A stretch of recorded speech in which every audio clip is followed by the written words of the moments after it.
Thank you. I'd like to call the meeting of the Madison Board of Education to order, and rise please for the pledge of allegiance. I pledge allegiance to the flag of the United States of America and to the republic for which it stands, one nation, under God, indivisible, with liberty and justice for all.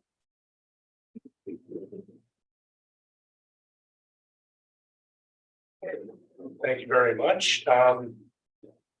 First up, as usual, we have our school community session that calls for public participation, and Emily will read a little. Thank you. Preface it. Yep. Good evening, everyone. The board welcomes public comment at our meetings. We ask if you would like to speak in person, whether on Zoom or here in the room, that you raise your hand, state your name and your address. We limit comments to 3 minutes per person. I'll let you know when the time is up. At a meeting like tonight, it shouldn't be expected that the board or administration will respond, as our meetings are not timed for public discussion. If you need to be contacted afterwards, someone will follow up with you. Do we have anyone in person who would like to speak this evening? This time. Do we have anyone on Zoom? Thanks, everyone. Thank you. All right, next up, Board of Ed Student Representatives report. Lucy and Eli, take it away. All right, AP tests are over on Friday. Very exciting for me because I have 4. I have 2 tomorrow. So I just want them to be over. They're tough, sitting there for 3-4 hours. My hand hurts. I want to be done. The application process for the next Board of Education representative is underway. Very excited for not that I want to replace Lucy. I love her. She's great to work with, but just excited to get a new face along with class officer applications. This week's Teacher Appreciation Week, so it's obviously a good time to tell your teacher how much you appreciate them, give them the gifts, things of that sort. And May 19th, Friday is junior prom, so very exciting time for all the juniors. May 16th is our senior picture and announcement day. I see some seniors in the crowd tonight, so I know they're thinking about what shirt they're going to wear on that important day. We moved it back. It's normally on May 1st, but a lot of kids are making last minute decisions, and just want to give them a little bit more time to get merch and everything, make sure everyone's comfortable with their decision. The following day, May 17th, we have a 6 p.m. art show and 7:30 band concert, both very highly regarded events. Thursday the 18th, class of 2027 is visiting the school for an orientation. So I'm graduating college, they're graduating high school. Crazy to think about. That night we also have orchestra concert. And then on May 19th, Friday, the seniors attend an assembly on sexual assault and the transition to college. So heavy topics, but apparently the speaker is very well spoken and it's always an engaging conversation. Thank you. Any questions before Eli tears out of here? No. Thank you both very much. you. Eli, you're welcome. All right. Look on your team. Thank you.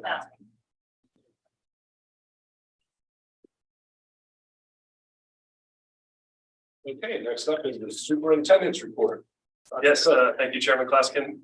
Tonight is typically our favorite meeting of the year. This is really a great time to recognize some 8th graders and seniors, and some really exciting announcements that I'll ask the principals to come forward and share. First, I just want to share a little bit about the 2 first awards that we're going to share. I'll start with the CABE Award, and CABE is the Connecticut Association of Boards of Education. So the board takes this very seriously, and there's some strict criteria that we pass along to the schools to bring forward to us.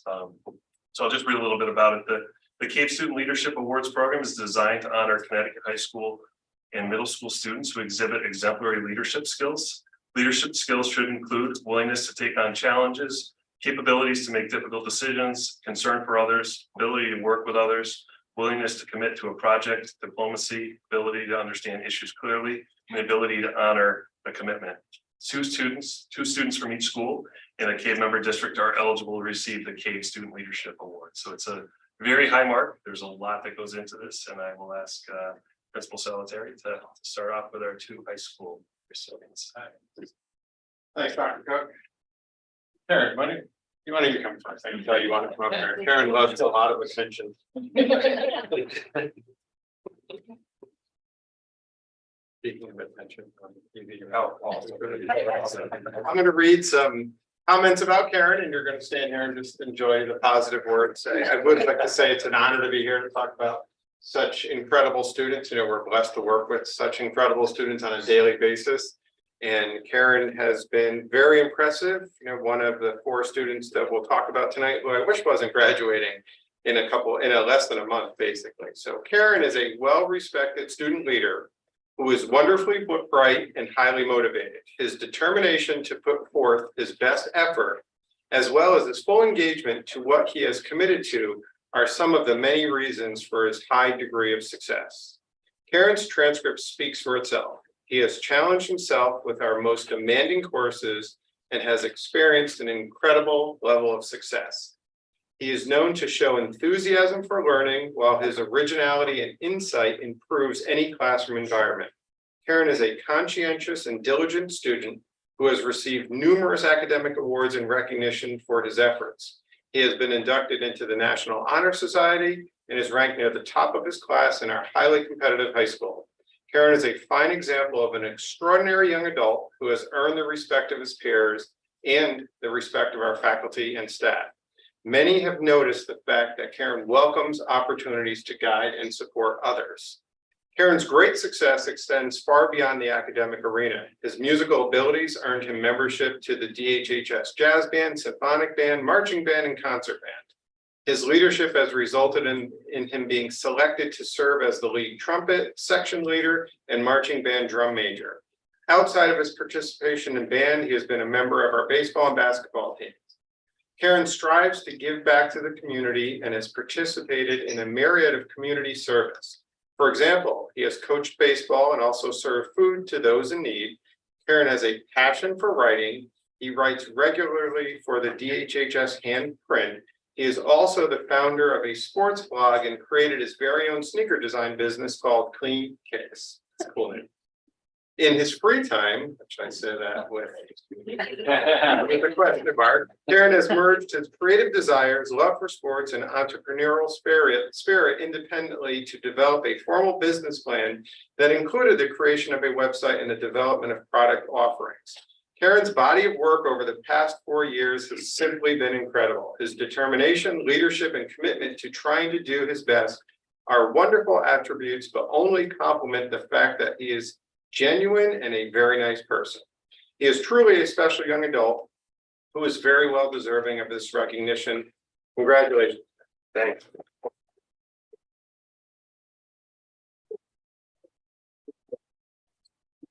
Not getting out of here. Yeah, Karen, congratulations. It's nice to meet you. And I think we're gonna have a photo op. Also, you know, congratulations. All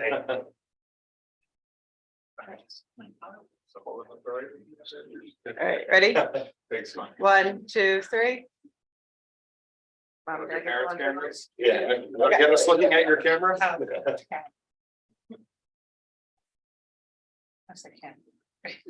Thank you. Perfect, thank you. Say right up.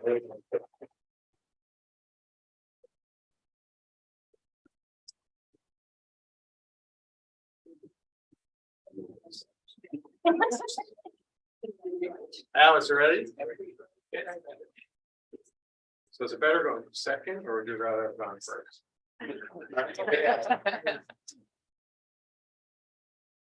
Alice Walker is a motivated, reliable, and respected young adult who takes pride in her academic performance as well as her impact and involvement outside of the classroom. As she should be, Alice is confident in her abilities and her decisions.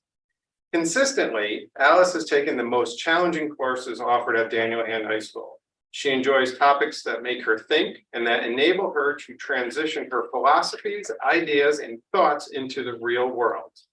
Alice's success in the academic arena is no surprise. She is a hard worker, takes pride in her work, and is confident enough to self-advocate and seek support when necessary.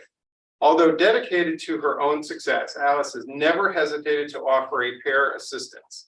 Alice's accomplishments have not gone unnoticed. She has been inducted into the National Honor Society, won the Yale Book Award, earned high honors for every trimester since entering high school, received academic awards in every subject through high school, and is qualified for national merit. Alice's success and positive impact extend beyond the classroom. More specifically, she is involved in a plethora of activities, many of which have positively impacted her life. As a competitive Irish dancer, she has learned how to lose, to win, and how to work hard. Most importantly, this experience has taught her how to remain calm and confident through adversity. Within the school walls, she has been a member of the girls' soccer team, co-founder of Dog and Animal Wellness, a member of the Science Olympiad, an elected member of student leadership, and a member of the Ski and Animal Abuse Prevention Club. Along with these clubs, she has volunteered her time as a dance teacher and through her church as part of a community integration / mentoring program. Also, Alice has tutored students and is a well-respected babysitter for some families in town. Alice takes pride in giving back and staying deeply involved within the community. Alice's success over the past 4 years has been impressive and will certainly continue due to her enthusiasm to learn, motivation, thoughtfulness, and incredibly kind and thoughtful personality. She has earned all of her success and recognition. She is truly a special young adult and a great person who is very well deserving of this recognition. Congratulations. Congratulations.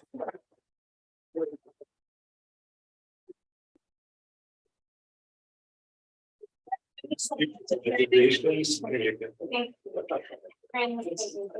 Get the photo op. Yes. Photo. First this one, then you'll go there. All right, ready? 1, 2, 3. Thank you. Parents. Thank you. Thank you. Congratulations.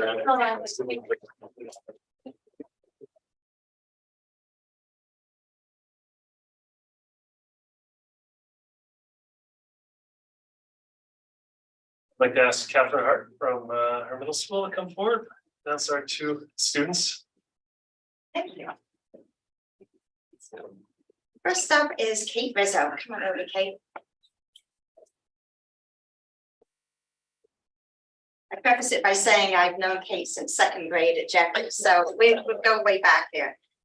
It's not easy to balance a life as a middle schooler these days, but Kate Rizzo does it all with competence and a positive attitude. Whether she is working as a student, a volunteer, or an athlete, Kate demonstrates commitment and character in everything she does. Kate is an exceptional student. Throughout middle school, she has maintained A's in all of her classes, demonstrating mastery in the content and skills of all curricular areas. Teachers often comment on her positive work ethic, diligence, and leadership skills. In fact, Kate is a leader inside and outside of the classroom. She is a member of the school's peer helper program and co-president of our Excel Club. Under her leadership, the students in Excel have done a fundraiser at Borough Park, made blankets for elderly people in an assisted living facility, and sold lollipops to benefit children at Middlesex Hospital. They're even planning an upcoming Easter egg hunt for kids in Madison. I should say they did. I wrote this report. Outside of school, Kate participates in soccer and lacrosse and is training to be a lacrosse referee for younger children. It's all part of her commitment to others, no matter what she is involved in, and we couldn't be more proud to have her at Polson. Congratulations.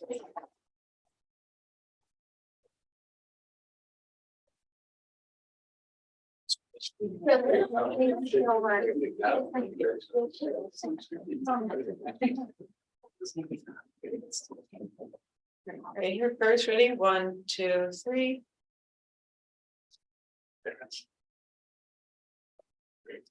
Thank you. Thank you.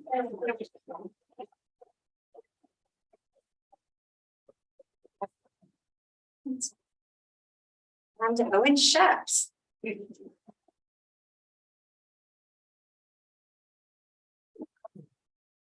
I've known Owen since kindergarten. And I'm lucky to say that he's the oldest of 4, and we've got them all coming through.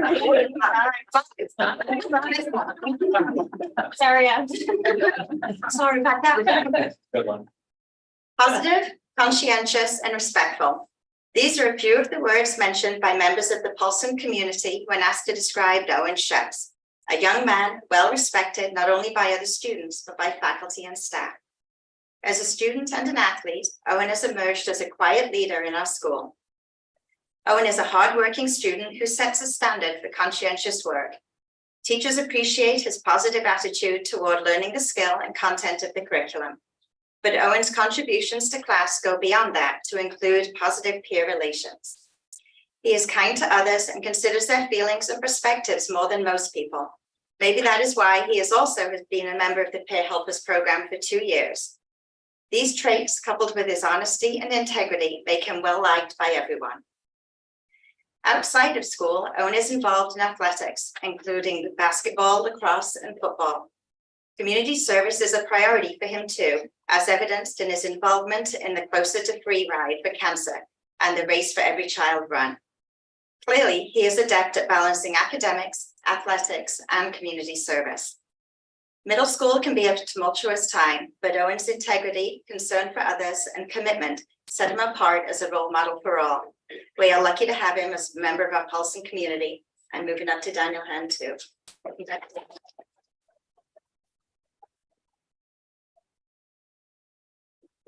Congratulations. Right. Here real quick, 1, 2, 3. Thank you, mom and dad. Thank you. Thank you. Good job.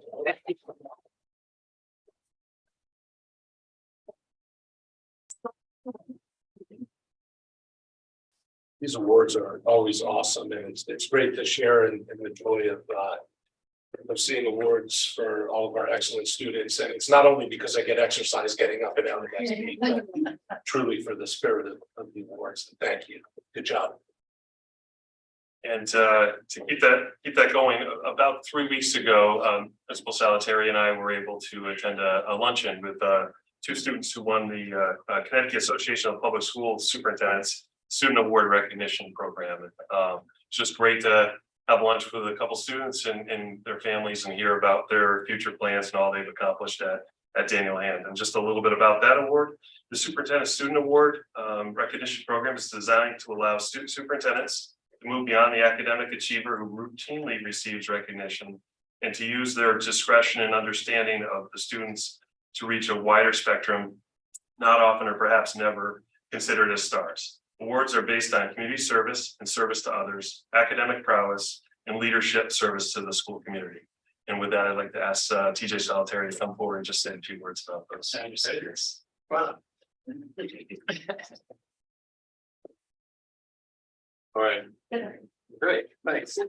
So just this blurb is a little bit shorter because part of the challenge of the CAPS award is, first of all, we're blessed with so many great students. Maddie clearly deserves this recognition, but there's a limit in the program.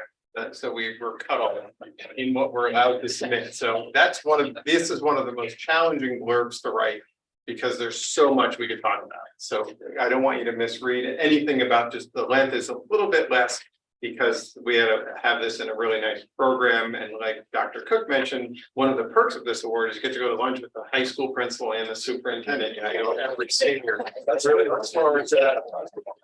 It was a great luncheon for sure. And it's my pleasure to introduce Madeline or Maddie Poulis, who is a young adult fully committed to success. She takes her academics seriously and has excelled in many of our most challenging courses offered at our high school. Her work ethic can be described as tenacious. She is always seeking new challenges and responsibilities. Over her years in high school, Maddie has developed into a leader both in and out of the classroom setting.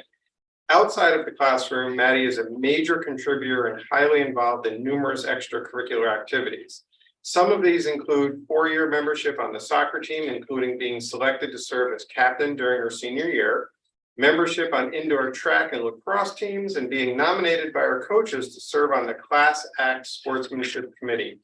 In all of these roles, Maddie has demonstrated incredible leadership and dedication to her school. In addition to athletics, Maddie's commitment to her community is outstanding.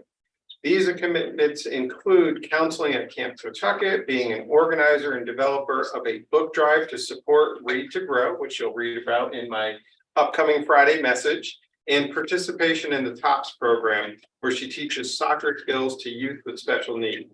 Maddie is an incredibly impressive student and a valued member of our community who is destined for continued success and very clearly well deserving of this award. Congratulations.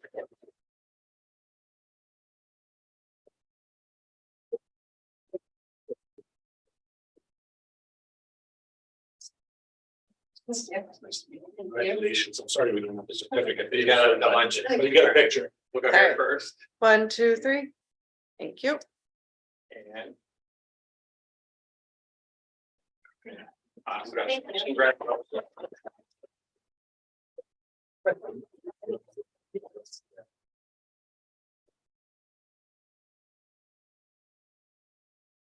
so I have one other student who, Betty, you're not in here, are you? Just making sure. So I'm going to read Federico Barreras, just because I think he deserves the recognition, and great young man. He was the other recipient of the CAPS Award.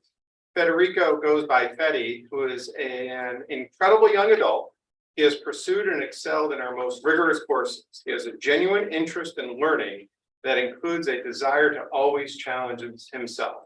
Fetty values any opportunity to learn and grow and is an asset to any classroom environment. In addition to success in the classroom, Federico is involved in numerous extracurricular activities. For example, he filled a needed leadership role as a member of our debate team, was selected to serve as captain of our fencing team, is the founder and leader of the chess club, and was selected to serve as captain of our math team. He has also tutored countless DHHS students who have sought additional support in mathematics. In all of these roles, Fede has proven to be a dynamic leader with a highly charismatic personality who sincerely enjoys helping others and making a positive impact in the lives of people around him. Fede is a true role model, well respected by all members of the school community. His success throughout his high school has been incredible, and his obvious leadership characteristics, high expectations, impeccable integrity, and a commitment to succeed will certainly ensure his continued success in the future. Congratulations, Fede.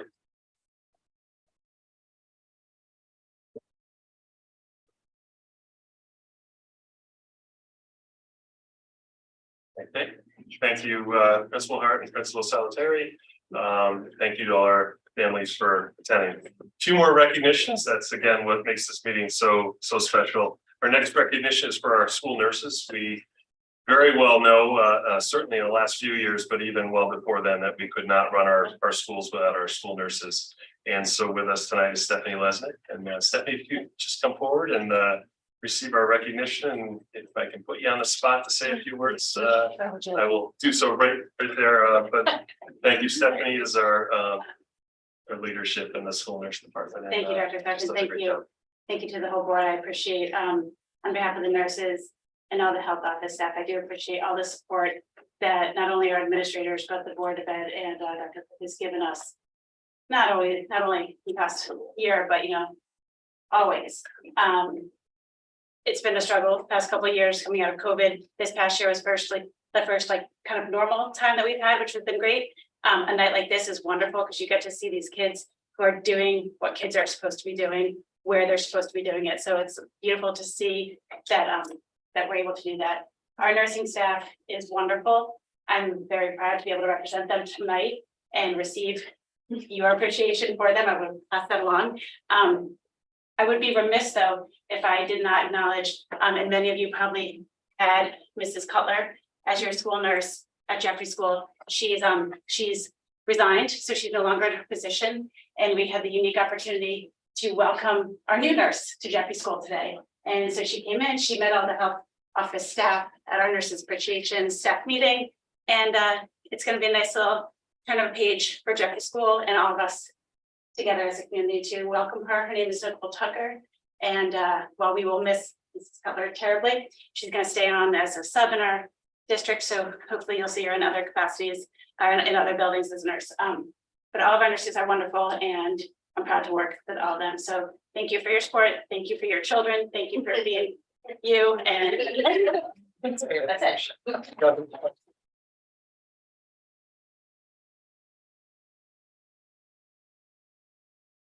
Thank you, Stephanie. And tomorrow is National School Nurses Day. I'm not sure if I mentioned that. So all our students, please thank your school nurse tomorrow, all our staff.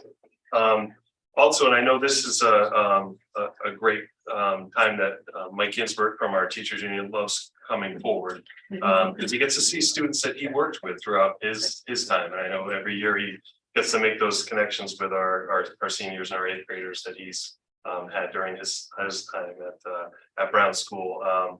Mike Ginsberg's really a asset to the district.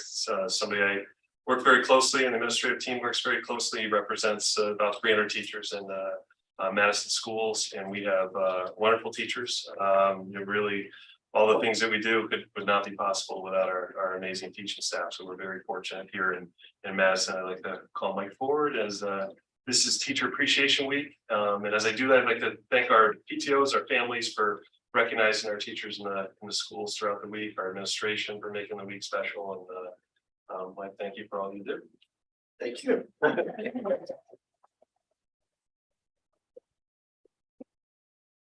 I'm gonna echo a lot of what Stephanie said in that the last 3 years really have been probably the most difficult of the teaching years, as far back as I can remember. So it only works if we are all working together cooperatively, the families, the board, our building admin, and we as teachers, truly we appreciate you all appreciating us, but we all appreciate you back in helping make it all work and move forward and grow, especially our nurses and the past couple of years making things move forward as well. So thank you very much. We appreciate everybody, our family support and our student support and as well. So, thank you.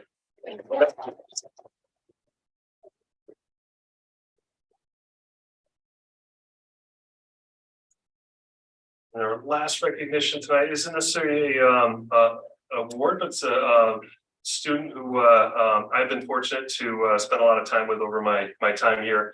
Andrew Onuboju, if you could come forward.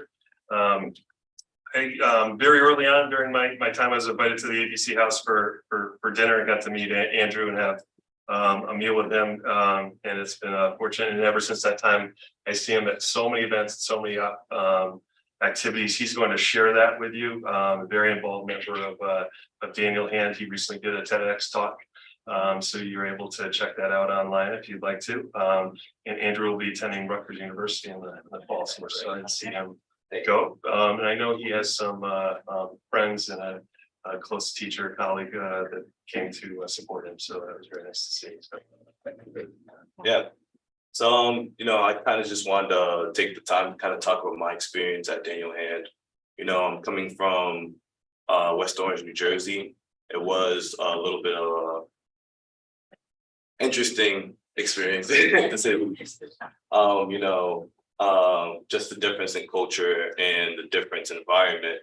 And, I feel that when I came to the school, I came here because of the opportunity.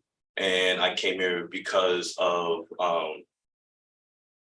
just the resources that I saw that I was able to access, all the different clubs that I've been a part of since I've joined this community, Encore, Habitat Community Diversity Club, Vibe, all the sports, basketball, track, all these different experiences and opportunities to be myself I saw at this school. I don't think I would have been able to get that opportunity back in my hometown. And, I think while saying that, it's also important to recognize some of the, struggles that came with that too. And some of the things that I feel like also may have, in a sense, kind of lacked in that experience. I feel that that there is a lot that we could do when it comes to, making it a more of a community for everyone. I think that some of the things that I've seen firsthand in our school that, don't necessarily create this kind of conjoined community where you feel like every culture is being accepted. But, I think that it's a learning process. And I think that the best thing that we can do is just continue to try to learn from the experiences that have been going on. So. Thank you, Andrew.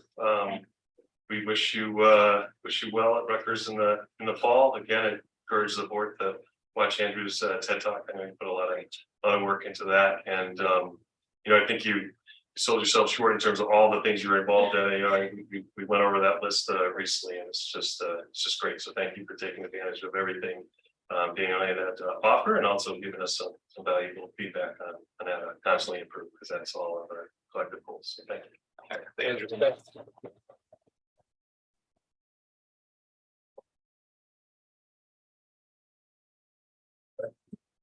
Okay, I do want to say that all parents and the awardees who were here this evening, feel free to scuttle out. You don't have to stay through the whole meeting.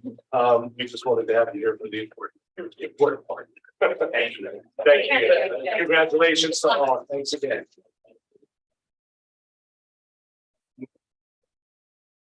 The lights go now.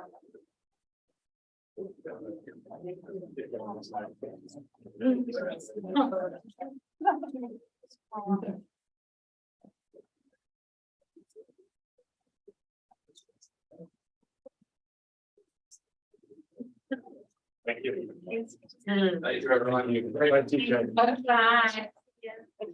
CJ. Okay, we have board member comments next, and I would, so close that door, thank you.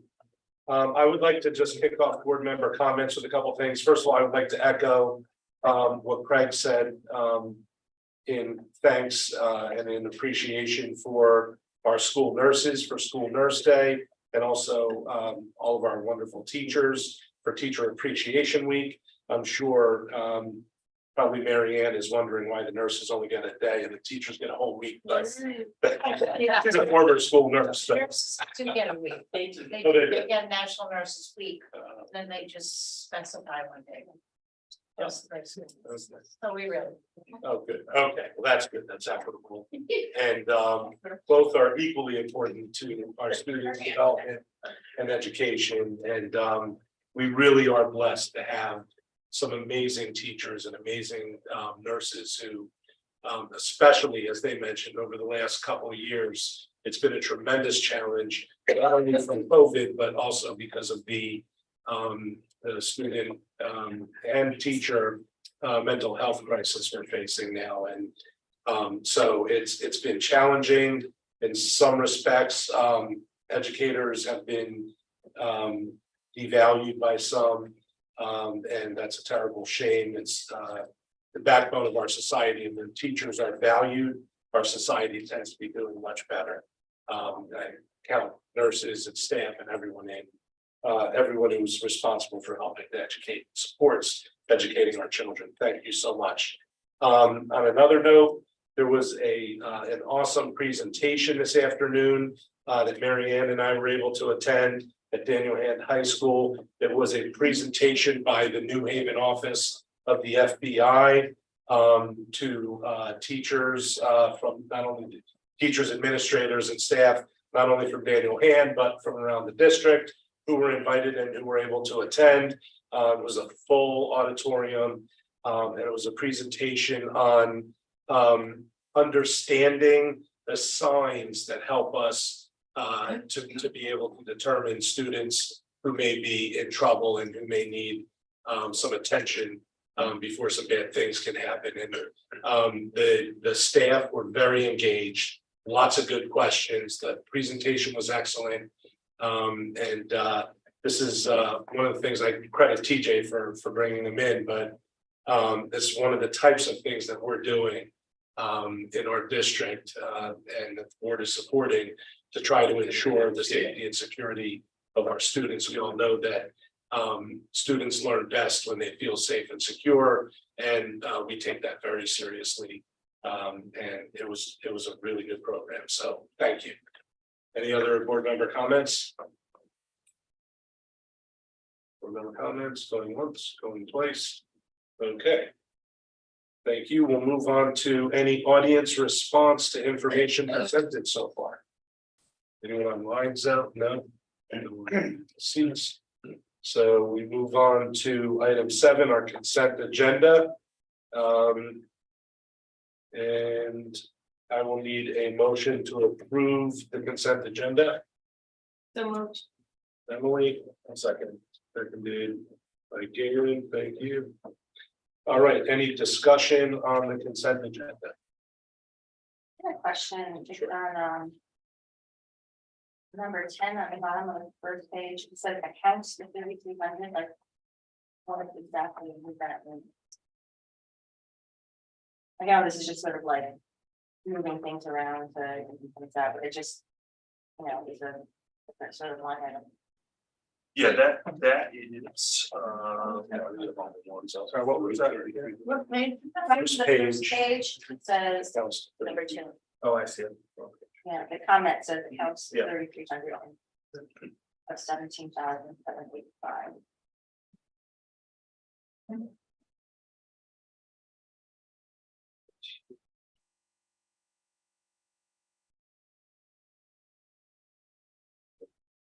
that is the special ed payment from those accounts, so. It's decreasing the accounts on the top, and then that's the payment and transfer to 330. 33. Oh, so 3,300 is special ed? Yes, yep. Thank you. Thank you. Any other questions or discussion about the consent agenda? Seeing none, all in favor, aye. Aye. All opposed, nay. And any abstentions? Motion carries 9-0. Thank you.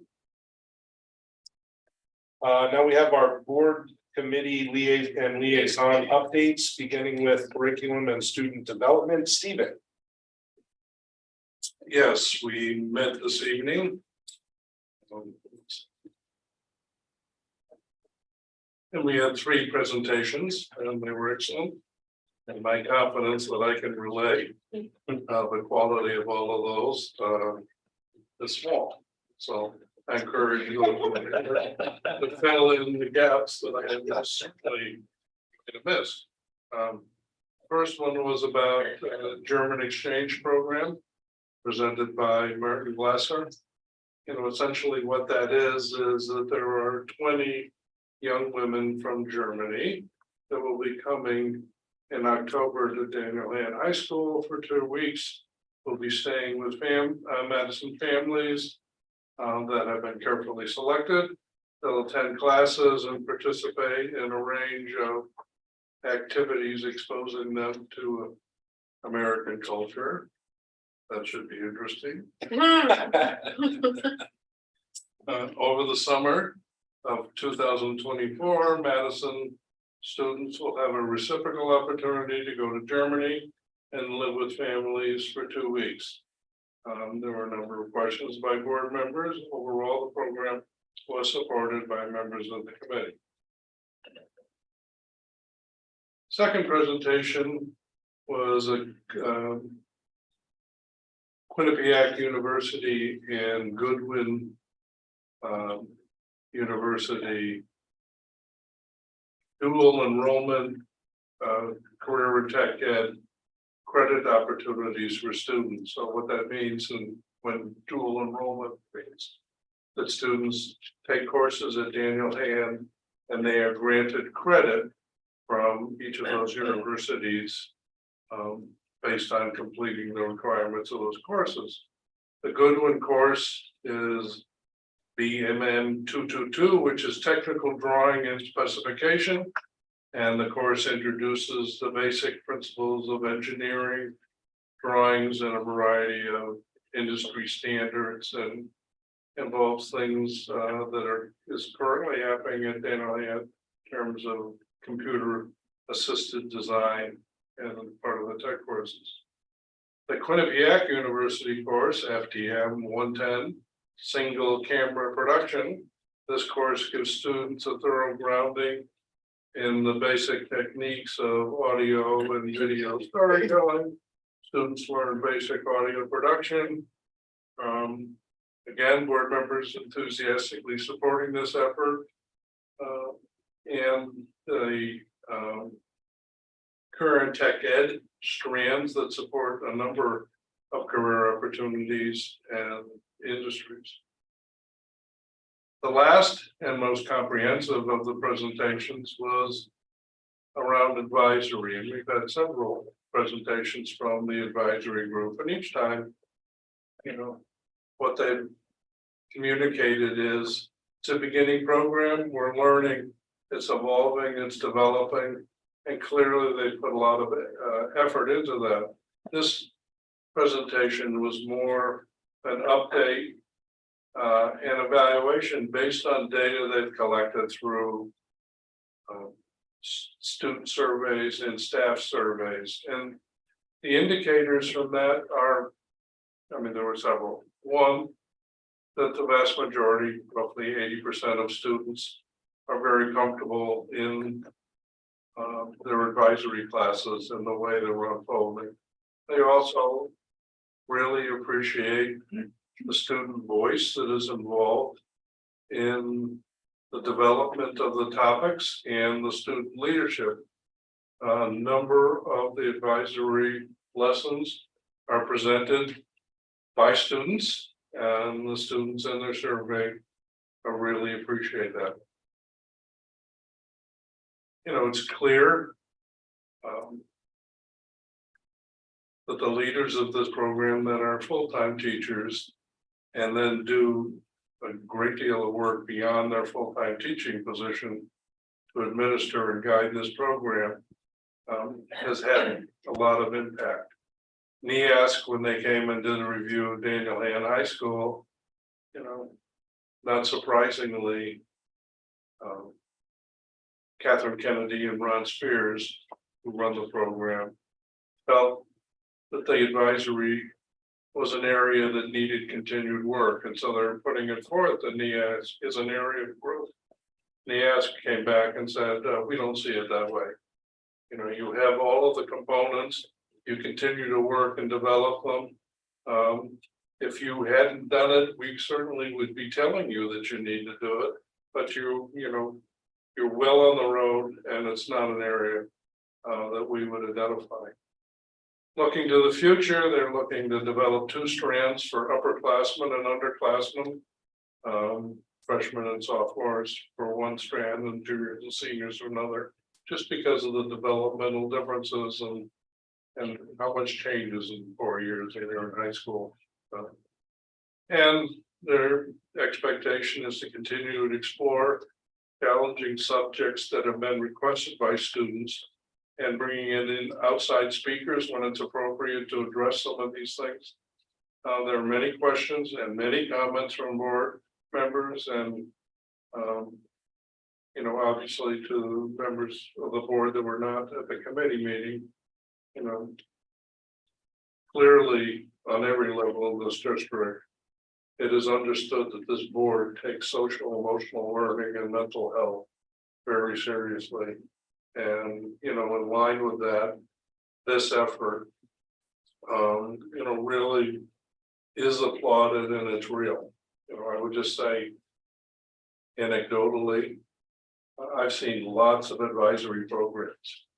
And yes, they're on the schedule and yes, they happen, but they don't happen with a whole lot of integrity and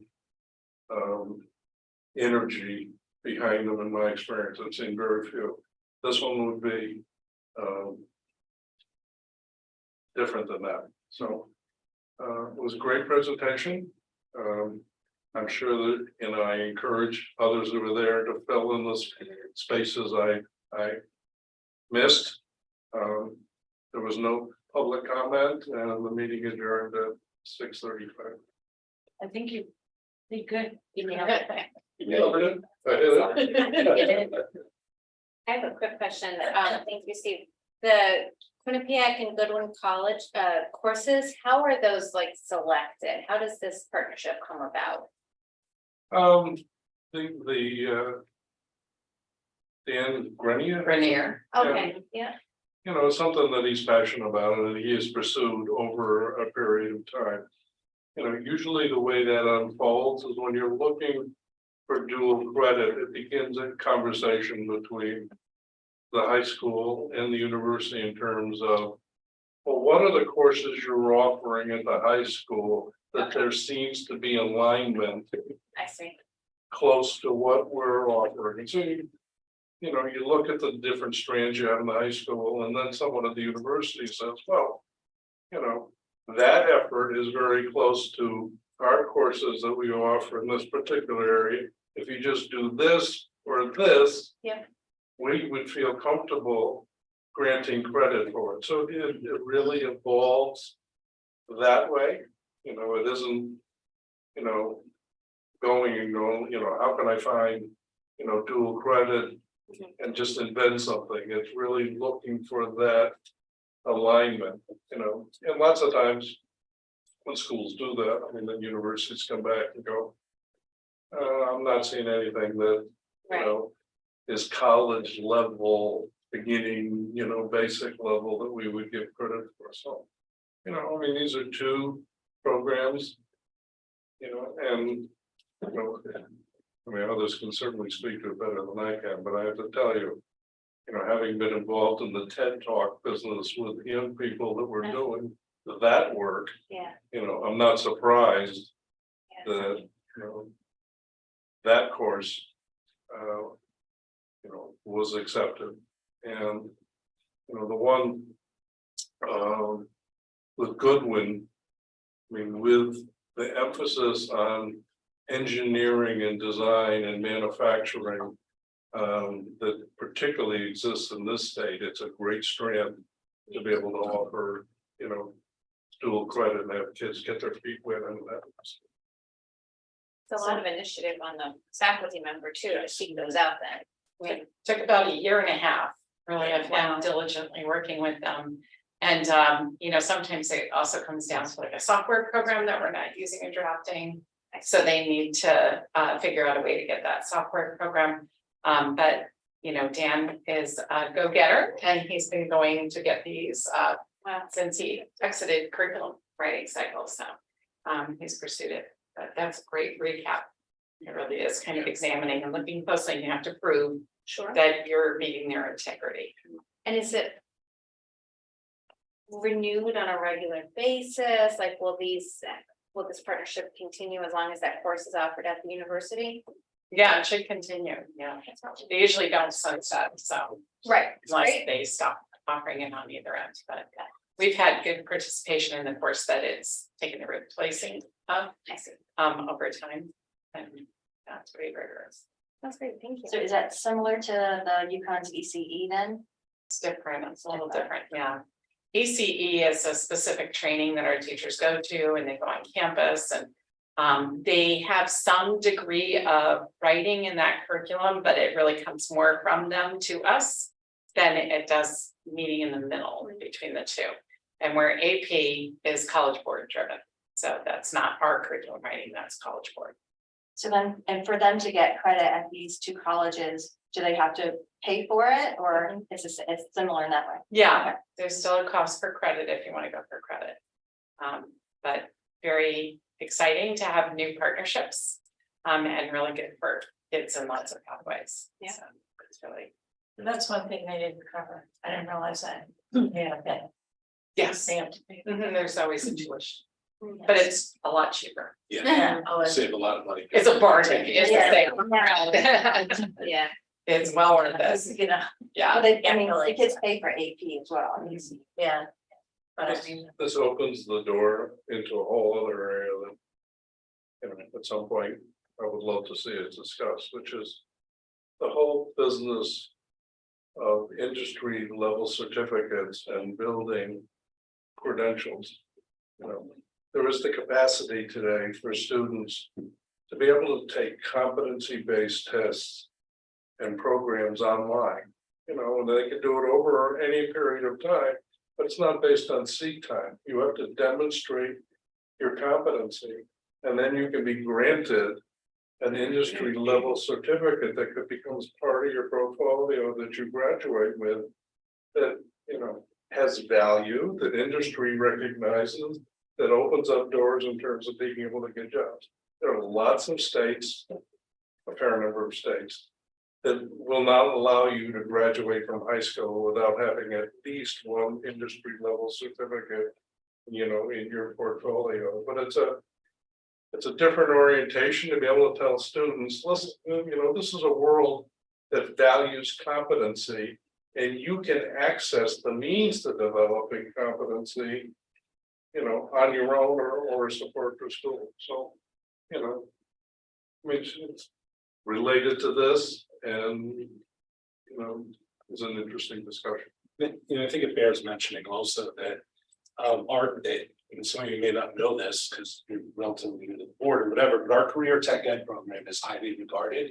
And it's been awarded in the past on many occasions, and Dan Grenier himself is a treasure, and he really works hard and keeps that program, you know, shipshape and looks for all kinds of opportunities to like the ones that we just went through tonight, but he's also won awards personally for his efforts from the Career Tech Ed, you know, like there's a state association, and he's won awards through that association. I'm sorry, I don't know what the name of it is, but you know, it's important to us as a board because it really goes to our, you know, every child philosophy, like, because first of all, career tech ed isn't what it used to be.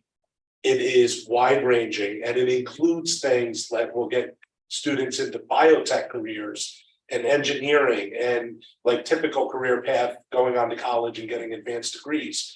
But it also includes all the stuff that used to be considered like shop or whatever, and a bunch of different experiences for students who may not be on the college track. And so it's very important for us to nurture that side of you know, of the academic equation as well. And we tend to do it well. And it's opportunities like this that came up at the curriculum meeting tonight that really help our program to shine. It's end of report. Thank you. Thank you. Okay. Facilities committee. Yes, Emily. the facilities committee met this afternoon at Brown.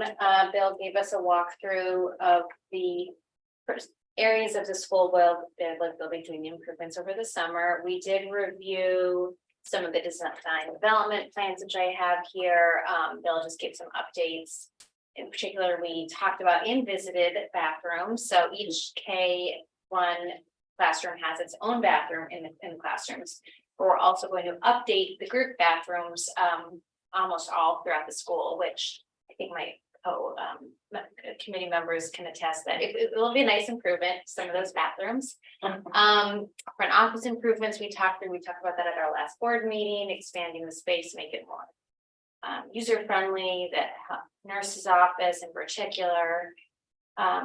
Bill talked us through the timeline about the vast majority of the loud work, the demolition, construction work will be done over the summer, and then sort of more quiet work will be done following that for about 6 months.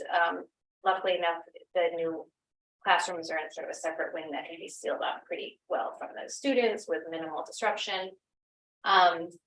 He did update us, so the total budget for the project is about $6 million, and to date we've committed about $5 million-ish as he reports. So the remainder, there's sort of a list of items that we could address: millwork, you mentioned, library, furniture, the main hallway, the band room. So lots of options. Bill's going to keep us posted and come back with those updates. We also talked about how we can make the appearance just seem more kindergarten, first grade friendly, elementary school, you know, from the outside, the hallways, you know, once you get into that building, the light is so great. It's such a great building. The kids love it there. But just sort of that initial reaction to the space. So showed us, you know, the expansion of the windows, which will be a pretty significant improvement to how big they'll be. And I think it was good, you know, good to walk through and see it before they start all the work. And the access to the playground. Yeah. So you might recall they're going to do a new little playground or for, you know, younger people on the baseball field that's closest to the back entrance to where the kindergarten and first grade room. So it's, I mean, you can see it. There's a door right there, right out to where it'll be. So really nice, easy access for the kiddies to go out there. So it was very good. It was fun to have a little field trip, you know, as always. And there is no public comment. Our next meeting is June 6th. I don't know if anyone from the committee wants to add anything, but that's the end of my report. Any questions? Thank you very much. Finance Committee, Galen. Well, I missed the last board meeting on the 25th and Emily graciously stepped in. She may have reported on that previously. I did. Yeah. Yes. So nothing to report. Thank you.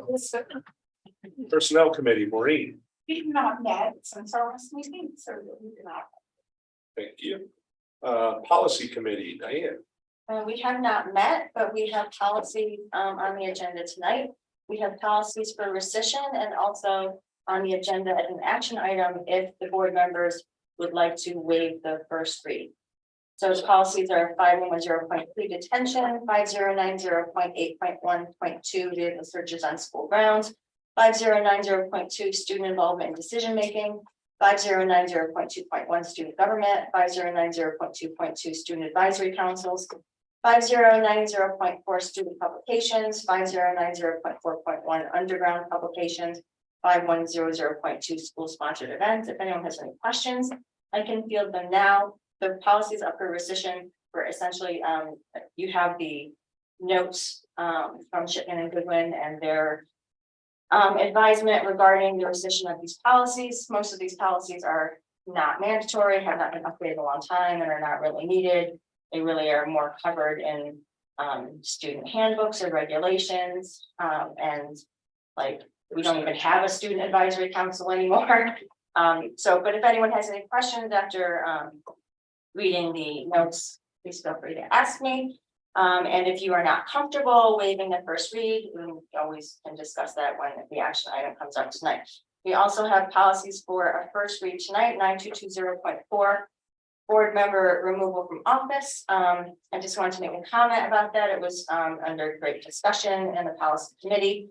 One of the changes is to have a 2/3 vote instead of a majority vote. The majority vote was not how it was read initially. That was a Shipman and Goodwin update to change it to a majority vote. Typically, bylaws are 2/3 vote, not majority vote. So there was discussion about whether or not we want it to be majority or 2/3. And 2 of the 3 committee members voted to make it 2/3. And so that's how it comes to you as a first read tonight. I encourage you to read it, but it is not an action item for tonight. And then there's policy 4150, acceptable use of computer equipment and related systems, software and networks, and its associated regulations. And policy 5210, acceptable use of computer equipment and related systems, software and networks, and its associated regulations. And 5090.9, use of private technological devices by students. And I don't remember if that has a regulation.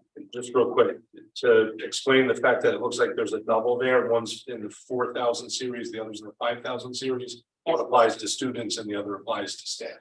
Right, so when we discussed it in the committee, it was just to make sure that the regulation and the policy matched and were consistent with each other. You do have a copy of both the policy and the regulation for comparison purposes, but we don't really vote on the regulations, we just vote on the policies. And these are not action items tonight, they're just up for a first read. You will see them at the next board meeting for a second read. And report. One thing I would just add, and I just like to give this reminder once in a while to the public who may be watching, that I know it sounds like there may be some weighty policies that are up for rescission in particular. The title sounds like, oh, shouldn't they have a policy on that again? A lot of times there are policies in 2 different places that cover the same thing. So we're just removing it so it's not redundant in one place, leaving it in the other place, or it's already in statute, so we don't need to have it adopted as a local policy anymore. And that prevents the issue later of the policy running afoul of the legislation if the statute is updated. And there are technical reasons like that where it just makes sense for us to have a cleaner version of policy that doesn't have old versions of stuff from before laws were passed. So, if it sounds like, well, we should have, the thing about detention or vehicle searches on school grounds, we still have provisions for all that stuff. It's just elsewhere. So thank you, Diane. Does anyone have any questions for Diane? I do. Well, I have a comment first. Thank you.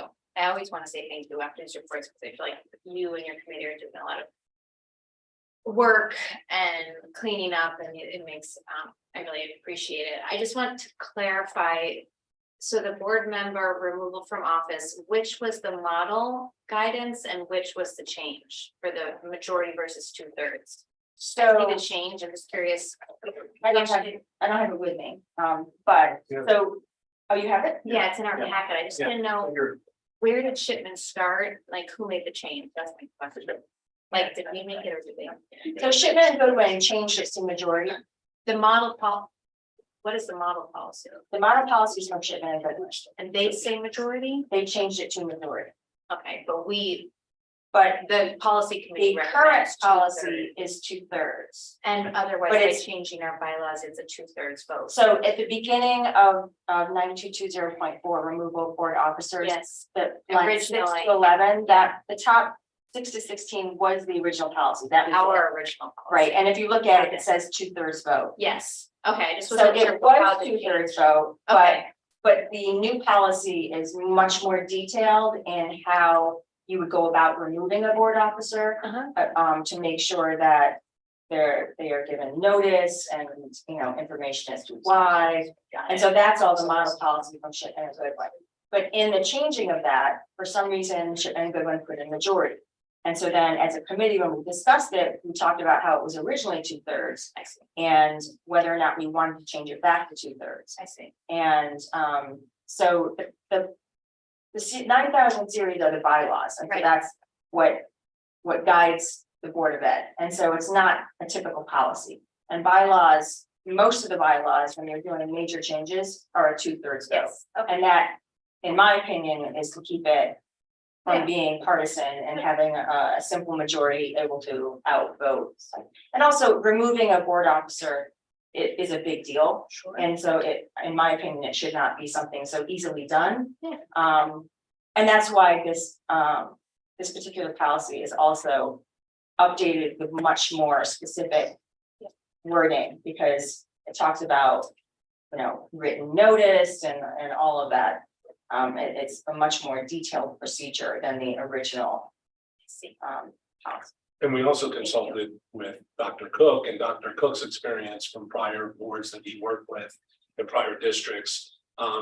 There's the feeling that it should be a more difficult thing to do. It should be Yeah. as easy as simple majority.